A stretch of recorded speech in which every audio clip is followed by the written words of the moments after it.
Okay, we're recording. Okay. 10, 9, 8, 7, 6, 5, 4, 3, 2, 1, let's go. Okay, so this is Dr. Ed Schneider. He's professor in biological sciences and geriatrics. You should let me do the intro. Okay, he's going to do the intro. My name is Edward Schneider. I'm a physician and a scientist. I'm professor of biological sciences, gerontology, and medicine at the University of Southern California. Okay, so I'm going to be talking about the possible effects of de-extinction, and I have a few questions. What is your opinion on bringing back extinct animals? Well, it's a very, very general question. Mm-hmm. Obviously there are pros and cons for de-extinction. As you know, there's already been attempts at de-extinction with a rare goat in Europe, which wasn't successful, but I'm sure they will try again. So the question is, what species are we going to bring back? What's the purpose of bringing them back? What are the pitfalls? What are the problems? What are the challenges? Okay, so for example, woolly mammoth. Siberia is melting, so they're finding more and more frozen woolly mammoth that are excellently preserved. Why would we bring that back? Well, first of all, can we bring it back? Is the first question you should ask, and the answer is yes. We should be able to bring back a woolly mammoth. And the question is why? Because I think it would be fascinating to have a woolly mammoth around. But the bigger question is, what do you do with the woolly mammoth? Are we talking about just having them in zoos? Are we talking about creating a habitat for them? So I think if you're going to think about bringing back a species like the woolly mammoth, you have to think about a habitat where they could live, roam, feed, survive, and hopefully reproduce. Actually, there is initiative in Siberia called Pleistocene Park, like Jurassic Park, but they're recreating the woolly mammoth's habitat. They already have horses, oxen, they have buffalo, all cultivating that area, and they're recreating the habitat so they can have someplace to put it if it's ever done. Well, it's easier said than done. So, for example, if you create the habitat, you have to make sure that there's enough food for the woolly mammoth. Okay. You put other animals in it, and these other animals might eat most of the food, in which case the woolly mammoths would starve. So I think you have to be very careful about selecting the habitat, selecting the cohabitants, and making sure that the animals will survive, and most importantly, reproduce. Okay, so how intact would the DNA be from the frozen woolly mammoth? Well, I think we have an excellent chance. The woolly mammoth was extinct at perhaps 70, 100,000 years ago. Don't know the exact time. But we should be able to get relatively decent DNA from a woolly mammoth, assuming that they died relatively quickly, were frozen very quickly, and stayed preserved all that time. Okay. Are you aware of how cloning is done? Yes, but again, it's a very general term. Right. I understand the basics, but Well, what someone would have to do is find an animal that's similar to the woolly mammoth. Okay, it would probably be an elephant. Obtain an egg from that elephant. Take out the nucleus, the genetic material from that egg cell, that one cell, and insert the DNA or the nucleus from a woolly mammoth cell. And then you would have to hopefully have the elephant take the woolly mammoth to term. That's another big issue, whether the elephant could in fact go to term with a baby that's quite a bit larger than an elephant baby. And you might not be able to take that to term. You might have to deliver that woolly mammoth earlier. okay. And then there's a whole issue of rejection. The DNA is going to be different than the elephants, and there might be some issues of rejection. You may have to do 100 of them before you have 1 or 2 successful implants. Okay. What would the possible benefits be of bringing an extinct species back? Just not any specifics, just any extinct species. What could be the benefits, or why would we do it? Well, I think that humans have been very good at making species extinct. That there are many species that have gone extinct in the last 100 years, like the passenger pigeon. Mm-hmm. Now, we could bring back species like that. We know that they shouldn't cause much trouble. In fact, they went extinct because they couldn't compete with the environment as it was. So we could bring back these species that were made extinct by the human race. So that would be a benefit. I think, for the future generations to see species that were extinct now, be able to witness that. So just witnessing keeping species diversity up. I think there's plenty of species diversity. I think it'd be nice to undo some of the damage that humans have done. Okay, just kind of to backtrack and undo the damage. That makes sense. I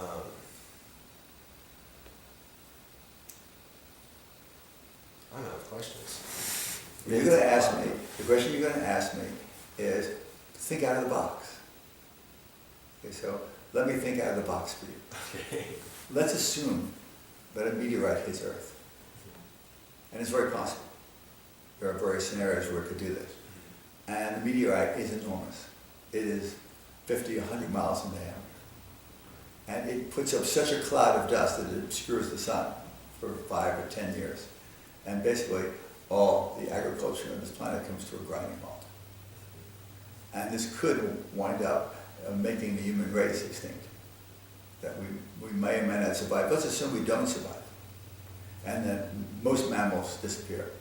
And that we wipe out all higher species. The only thing left is cockroaches and lower organisms. Okay, so we've wiped out humans, all mammals, birds, reptiles, amphibians, and we're left with lower organisms.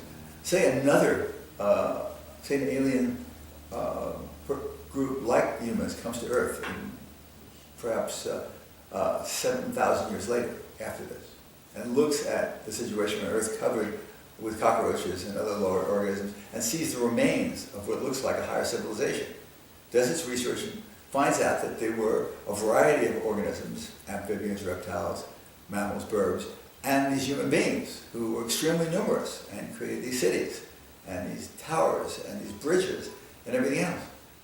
But this higher organism that's come back to Earth is debating, like we're debating right now, should they bring humans back given all the damage humans did? So that's an issue of de-extinction, looking at it from the other side. That is very insightful. Wow.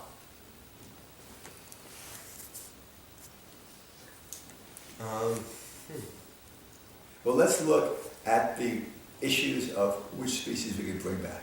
Okay. Obviously, species that died relatively recently, like the woolly mammoth, can be brought back. But I think the question that would intrigue everybody, having watched Jurassic Park, is could we bring back the exciting creatures? Let's bring back the dinosaurs. Forget a park in Siberia, let's have a Jurassic Park. Well, the complications are that this species died a long time ago, more than 100 million years ago. And getting good DNA from a dinosaur might be quite difficult. But it is possible that a dinosaur or a relative of the Jurassic Park animals could have, like the woolly mammoth, gone up north, been trapped by the Ice Age, and their DNA may have been preserved in ice.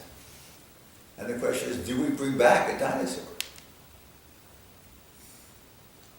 I think Michael Crichton would disagree. Most scientific or science fiction novels were written to warn us about future technologies and advancements. And he created a scenario where they got out and everything went haywire. So he would disagree. He would say, don't do it. Well, he's dead, first of all. And second of all, he created a novel. And that's what Jurassic Park is a novel. And I'm just saying, theoretically, we could probably bring back dinosaurs. And should we bring back dinosaurs? I think Jurassic Park we could have a Jurassic Park that would have very little trouble staying within limits. I think he made dinosaurs a lot smarter than they actually were. Okay. And so I think certainly we could bring back dinosaurs. I do not think that they would terrorize this planet.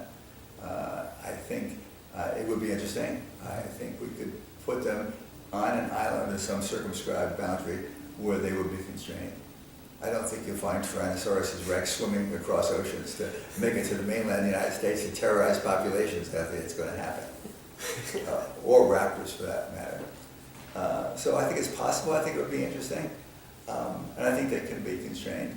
I mean, for example, just to give you how you could do that, you could implant in every dinosaur a lethal device, so that if they got beyond a barrier, that device would go off and they would die.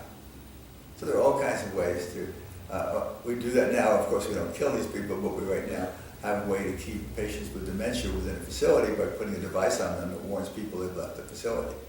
We could do something a little more sophisticated with animals that we were concerned about causing damage to humans, but I think if we put them in the right area, I think that would be a problem. Tigers get loose all the time, and lions from circuses. They don't go around rampaging and killing lots of people. They usually wind up back in the zoo. Speaking of tigers, Tasmanian tiger recently went extinct. It's a marsupial tiger with stripes on the back half. It's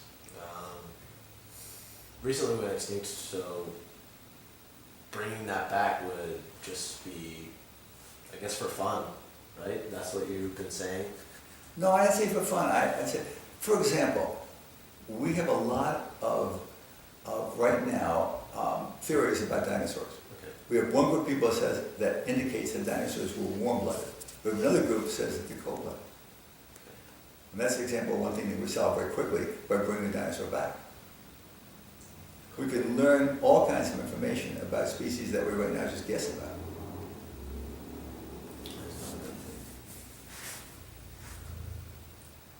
I think we have been talking long enough. Well, let me give you one more. Okay. The other thing I think you need to think about is, right now, lots of kids go to the Chicago Science Museum to see Sue, the Tyrannosaurus Rex. Okay. I think it'd be very interesting for them to see a video of what a real Tyrannosaurus looks like.